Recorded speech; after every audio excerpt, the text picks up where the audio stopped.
Aujourd'hui, en tant que représentant du peuple français, qui suis supposé avoir accès à tout, je ne peux pas répondre à cette question de manière catégorique.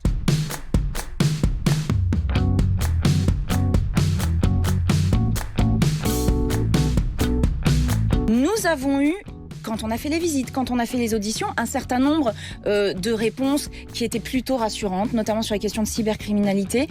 Mais quand on nous a dit qu'il y avait des tests qui ont été faits suite à ce que Greenpeace a dit sur les risques d'armes qui pouvaient, par exemple, creuser des trous dans les murs des piscines, des réacteurs. Sauf que quand on a dit, écoutez, vous avez fait des tests, montrez-les-nous, qu'on puisse se voir par nous-mêmes, c'est secret défense. On est à 80% de sous-traitance, que les centrales soient en fonctionnement ou en maintenance. Pourquoi c'est un problème ? Tout simplement parce qu'on a un turnover et on a une perte de compétences chez EDF sur des sujets qui sont des sujets absolument essentiels, parce que c'est de la technologie avancée, le nucléaire.